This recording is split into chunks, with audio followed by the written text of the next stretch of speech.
Bonjour et bienvenue dans notre nouveau journal qui vous emmènera dans les communes de Villerue, Mont-Saint-Martin et Lons-la-Ville. Mais nous commençons par Usigny-Godebranche où le 23 juin, de nombreuses manifestations se dérouleront, notamment organisées par l'Office municipal des sports. Nous avons rencontré Louis Berton, son représentant, qui nous en donne plus de détails. Oui, voilà, donc comme tu viens de le dire, Romain, ça rentre toujours dans les 30 ans de l'OMS, quoi. Bon, le 23 juin, donc on sait très bien que c'est les feux de la Saint-Jean. Donc l'OMS, ça fait des années qu'ils font les feux de la Saint-Jean. Cette année, ça va être agrémenté avec une collaboration avec la mairie pour la fête de la musique. Donc ça va être une manifestation en deux, hein, au terrain de foot, donc au complexe sportif de Usigny. Donc il y aura 5 groupes bien précis, donc qui vont commencer à partir de 17h30 pour la musique, bien sûr, terminer aux environs de 1h du matin. Et après, donc, en parallèle, donc, l'OMS organise les feux de la Saint-Jean, avec l'ouverture de la fête de musique par l'harmonie municipale, de 16h à 16h30.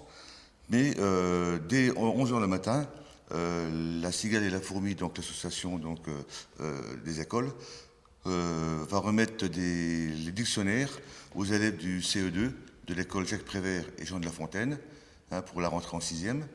Après ça, donc, ça va être suivi d'une petite vers de l'amitié, qu'on va dire, quoi, hein. Après, il y aura aussi une restauration.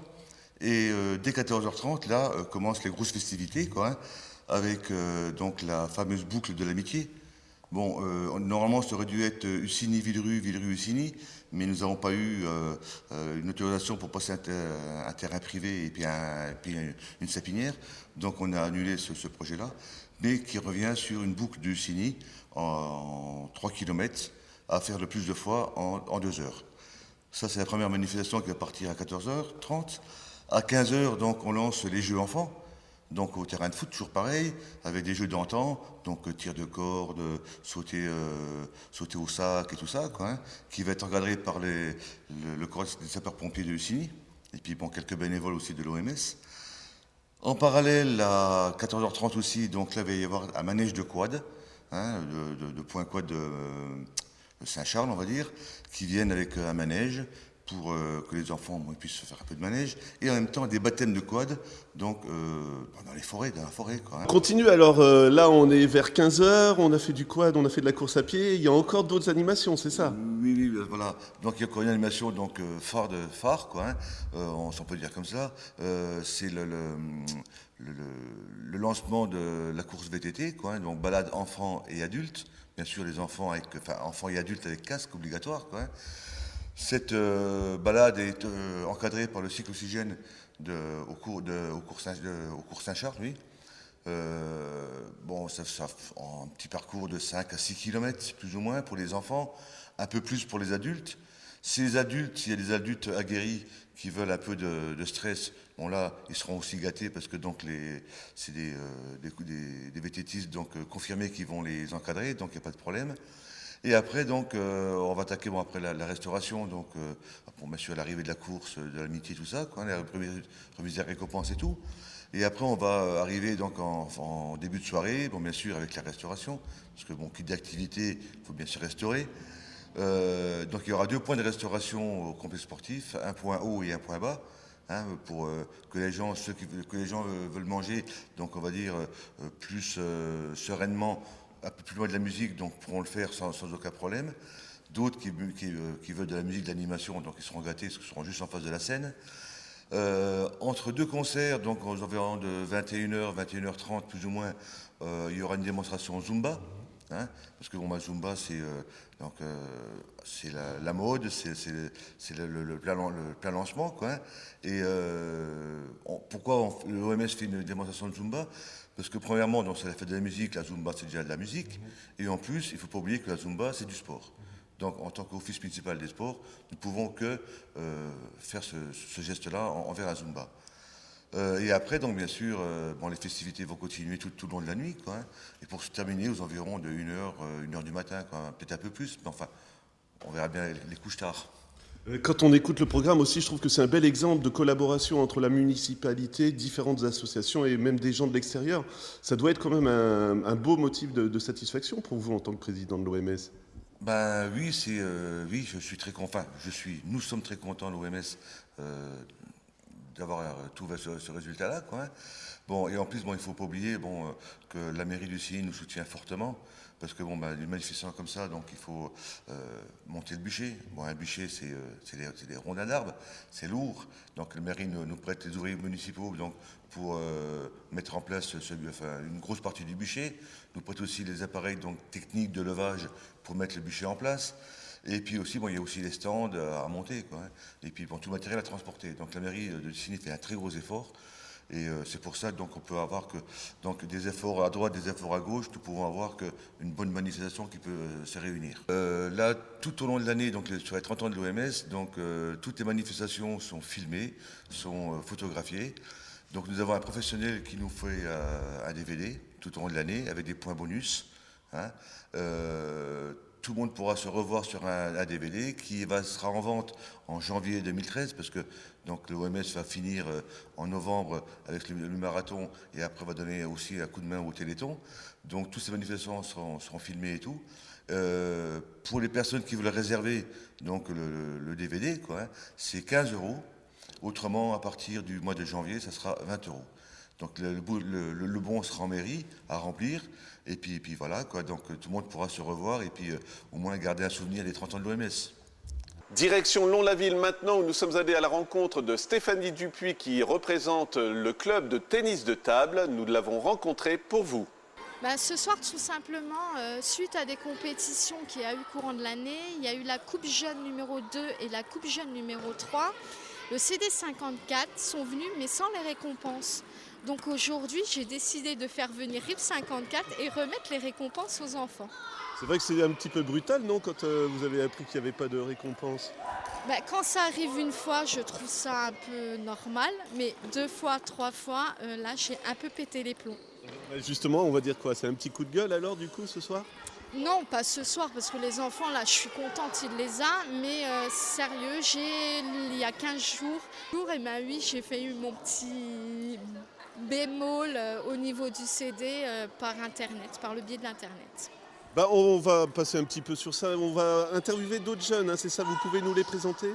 Alors tout simplement, oui, aujourd'hui, il y aura 2 jeunes, Maxime Hardy et Mathéo, qui vont vous parler, parce que eux m'ont très surpris le week-end dernier, sont arrivés premiers de leur coupe jeune. Donc je tiens à les féliciter parce que c'est la première fois. Et ensuite, ça sera Jessica Martins qui, elle, a honoré le club en finissant 2e en équipe au championnat France. Toujours une preuve de vitalité du club de Lons-la-Ville, non? Oui, et puis plus ce qui nous attend l'année prochaine. Donc on finit bien et on prépare déjà la saison prochaine. Voilà, en compagnie de Maxime et Mathéo. Maxime, sur ma droite, je vais te demander un petit peu ce que tu as remporté comme victoire. J'ai remporté la compétition. Est-ce qu'il y a beaucoup d'entraînement? Comment tu as préparé cette compétition? Mathéo et moi, on s'est entraînés, on se faisait le plus d'échanges possible, on s'entraînait. Ouais. Justement, Mathéo, tu peux me dire un petit peu comment tu as travaillé avec Maxime? On a travaillé un peu au smash et un peu au coupé. Et au coup droit, service. Qu'est-ce qui est important? C'est de battre ton adversaire dès le départ ou c'est essayer de le laisser venir? C'est de le laisser le venir. Et toi, Maxime, est-ce que tu connaissais un petit peu ceux contre qui tu allais te battre? Je connaissais ce nom de la ville. Ouais. Et ça te permet de préparer un petit peu ta façon de jouer? Ouais. Ça, Mathéo et moi, on s'entraînait. On s'était entraînés au smash. À tout en fait. J'imagine tous les deux vous êtes contents, non, de votre victoire? Oui. Je vais te demander un petit peu la victoire que tu as remportée, tu peux nous en parler? J'étais très contente lorsque j'ai eu le prix. Ça a été un peu dur à cause des conditions météo, mais ça va, je me suis habituée. Tu dois connaître ton compétiteur, ton adversaire. Comment ça se passe quand tu prépares une compétition? Il faut juste l'observer, la façon qu'il joue, et après essayer de faire de son mieux. C'est ce que je demandais à Maxime et Mathéo. Est-ce que tu dois le repérer dès le départ? Est-ce que tu essaies de le battre dès les premiers jeux ou pas? Non, j'attends de voir un set pour voir comment ça se passe. C'est quand même impressionnant parce que ça va très vite le tennis de table. Est-ce que ça ne doit pas être évident à préparer comme ça une tactique? On essaie de faire le plus vite possible. Il faut avoir l'œil, on va dire. Moi, je te le disais juste avant de filmer, je t'ai connu vraiment tout petit, c'est impressionnant. C'est quoi cette passion du tennis de table? Comment tu l'expliques? Bah, c'est Stéphanie qui m'a montré. Et après, j'ai aimé. Voilà. C'est tout. Et tu as envie de continuer encore à faire de la compétition? Oui, longtemps, j'espère encore. À Mont-Saint-Martin s'est déroulée récemment la fête du plateau. En voici quelques images. On a été aidé cette année par la pétanque de Mont-Saint-Martin, parce qu'on a demandé du renfort. Nous, on est tous 3 bonhommes, 3 hommes, 3 femmes. Et on essaye de faire le maximum. Je profite de l'occasion qui m'est donnée pour remercier personnellement chaque membre de notre comité, ainsi que les comités du centre et de Piémont, et le club de pétanque La Saint-Martinoise. Sans eux, Vivre et Sourire n'existerait pas. Merci à toutes et à tous pour votre collaboration et votre aide. J'espère que notre fête 2012 répondra à vos attentes. Comme chaque année, nous essayons de nous renouveler pour satisfaire tous les publics. À Villerue, le club de boxe organisait une journée porte ouverte. Nous sommes allés à la rencontre de son président, Stan Carbone. Voilà, en compagnie de Stan Carbone, le président du Boxing Club de Villerue. Vous pouvez nous dire ce qui se déroule aujourd'hui? Alors aujourd'hui, c'est la grande fête de fin de saison du Boxing Club de Villerue. Comme chaque année, on a de coutume de faire une journée dite porte ouverte qui a commencé ce matin de bonne heure sous la responsabilité de M. Guirou, qui est responsable régional de la boxe éducative, une formation d'officiels. L'intérêt, c'est de former des jeunes officiels qui vont faire leur grand saut dans leur rôle d'officiel cet après-midi. Et après, on a invité beaucoup de clubs amis qui viennent de Sarreguemines, de Florange, d'Amnéville, de Pont-à-Mousson, de Commercy, bien sûr de Villerue. J'espère que j'en oublie pas, ils me pardonneront. Et on va faire la fête de façon à ce que tous nos gamins puissent mettre les gants pour une dernière en cette fin de saison. On peut le voir, c'est une journée importante pour vous. C'est une journée amicale, mais je pense aussi que ça permet de faire rayonner l'image du club, non? Absolument, absolument. Nous, on tient absolument à clôturer notre saison parce qu'après, on va rentrer dans l'été où on fait beaucoup d'animations dans toute la région. Et donc, il est important pour nous de resserrer un peu les liens, de dire aux enfants que la saison se termine, mais qu'on en compte sur eux pour les retrouver au mois de septembre. Et puis, Villerue, c'est une grande famille entre les dirigeants, les entraîneurs et les bénévoles. C'est une belle famille et on aime bien toujours terminer ça par de la convivialité, un petit casse-croûte tous ensemble. Et puis voilà, on passe l'éponge sur une grande saison qui a été très très chargée et très riche en résultats et en animation. C'est ce que j'allais vous dire à chaque fois que je viens ici, c'est cette ambiance d'amitié et puis de solidarité. C'est ce qui définit la boxe plus généralement ou pas? La boxe, c'est, comme j'ai coutume de le dire, une école de vie. Et chez nous, c'est en plus une école de famille, de lien social, d'amitié, de partage. Et c'est en ce sens-là que mon comité et moi-même, nous entendons gérer le club, qui maintenant est, en termes de licenciés, le 5e en Alsace-Lorraine sur 50 clubs, où nous comptons 110 licenciés. Pour un petit club comme le nôtre, c'est magnifique, avec des résultats qui commencent à venir. Et bien évidemment, chez nous, sans ce caractère un peu particulier, on ne concevrait pas la boxe. Parce que la boxe, c'est un sport qui est très dur, très difficile, où il faut faire preuve de beaucoup d'efforts et d'abnégation. Et on aime bien l'imprégner d'amitié, d'humilité et de convivialité, ce qui permet de faire passer souvent la pilule et récompenser un peu tous les efforts faits par les uns et les autres tout au long de la saison. Je suis allé visiter un petit peu votre site là aujourd'hui pour prendre un petit peu d'informations. J'ai vu que vous inauguriez aussi des nouvelles tenues, c'est ça? Ah oui. Aujourd'hui, les jeunes vont boxer avec les tenues pour la saison prochaine pour leur donner un avant-goût. Donc ils vont arborer de magnifiques tenues rouges, floquées aux couleurs du club. Et bien évidemment, ça leur donnera le goût et l'envie de revenir pour la saison prochaine qui s'annonce très ardue et où il faudra confirmer nos excellents résultats de cette saison. S'il y a des nouveaux boxeurs qui veulent venir, du coup, est-ce que c'est quoi, à partir du mois de septembre qu'on vient se renseigner? Ils peuvent venir jusqu'au 14 juillet, la salle est ouverte. S'ils veulent faire 1 ou 2 séances d'essai, bien sûr, ils sont les bienvenus. Les entraînements ont lieu le lundi soir, le mercredi et le vendredi à partir de 17h30.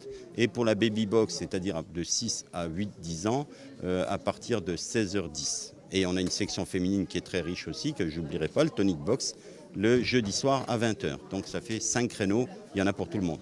Alors vous êtes vraiment parfait parce que vous m'amenez à la question suivante. J'élargis, mais j'ai vu aussi que vous souteniez Anne-Sophie Matisse, qui est importante pour vous, je pense. Elle vient à chaque fois que vous faites quelque chose. Elle avait un combat important, une réaction, je crois. Elle a perdu, malheureusement. Malheureusement, Anso, on était de tout cœur avec elle parce que Anso a boxé 2 ou 3 fois Villerue et c'est quelqu'un qu'on accompagne et que j'accompagne personnellement depuis longtemps. Et c'est notre championne, c'est quand même la meilleure boxeuse mondiale. Et cette nuit, elle avait un combat à Albuquerque, au Nouveau-Mexique, où malheureusement, on ne discutera pas la décision, mais on était sur sol américain avec 3 juges américains. Elle a été déclarée perdante. Mais bon, c'est sa première défaite. Elle compte 27 combats, une défaite, et dont 23 par KO. Je pense qu'elle reviendra plus forte. Anso aura encore ses chances. C'est une guerrière, elle ne restera pas sur une défaite. Mais c'est vrai que ça nous a un peu gâché notre plaisir pour aujourd'hui. Voilà, toute dernière remarque, et on revient à la vie du club. Mois de juillet, ça continue, hein? Ah bien sûr, nous, mardi, on était à Briey pour le City Raid citoyen avec la ville de Briey, ou avec le comité départemental que j'ai l'honneur de présider et le Boxing Club de Villerue et des clubs amis. On a passé à peu près 300-400 enfants sur le ring à Briey, sous la pluie, malheureusement, mais ça, malheureusement, on ne peut pas faire autrement. Au mois de juillet, on sera à la colonie de vacances de Saint-Jean-les-Longuillons, le 11 juillet, je crois. On fera le défilé du 14 juillet à Villerue, on fera 2 journées au centre aéré de Villerue, on fera le 27 juillet, alors une très très grosse manifestation à Auboué, avec la ville d'Auboué, les Amis de l'Histoire, pour rendre hommage à un magnifique champion qui était originaire du pays, James Gali, qui a fait les Jeux Olympiques de Londres. Donc le jour d'ouverture des JO, on fera une grande journée dédiée à la boxe avec 2 rings, et nous on sera présents, et d'ailleurs Anne-Sophie sera la marraine de l'événement, et là on attend 400-500 enfants le jour-là sur 2 rings. C'est toujours encore une preuve de vitalité. Je crois que c'est vraiment la passion qui vous définit ici. Il n'y a pas de sport sans passion, il n'y a pas de passion sans sport, mais c'est certain qu'il faut être passionné pour être dévoué corps et âme à toute notre jeunesse. Si on peut aider 1 ou 2 enfants à sortir un peu de leur marasme ou de leurs soucis quotidiens, ou les aider à se désinhiber ou parfois les canaliser, je pense qu'on a réussi notre mission, et je tiens à mettre à l'honneur quand même mes 3 entraîneurs, dont Vincent Piras, le directeur technique, Salvatore Arcuri, son adjoint, et Nabil Kuviak, son autre adjoint, mais aussi tous les dirigeants du club qui font un travail remarquable pour justement maîtriser le fonctionnement de notre club. Toujours à Villerue, la municipalité a fait l'acquisition de 2 nouveaux tableaux. En voici quelques images. Les Mariannes qui sont représentées par ces artistes, chacun avec sa sensibilité, chacun avec la forme qu'ils ont tenu à leur donner, eh bien, démontrent à la fois l'attachement donc à la République et à travers cet attachement à la République, surtout un attachement aux principes et aux valeurs qui sont portés par la République. Le fonds culturel de la ville soit enrichi de façon régulière, bien évidemment à la hauteur des moyens de la ville, mais soit enrichi de façon régulière par des œuvres qui témoignent également de la vitalité des artistes locaux. Et c'est à la fois une reconnaissance et puis un engagement pour les artistes locaux à poursuivre leur activité créatrice. Donc voilà, je le rappelle, ces 2 œuvres vont alimenter le fonds de la ville, et de façon régulière, chaque année, la ville consacrera un effort pour mettre à l'honneur de ces artistes locaux. Voilà, c'est la fin de notre journal. Nous vous remercions de l'avoir suivi et nous vous retrouvons bien évidemment vendredi prochain.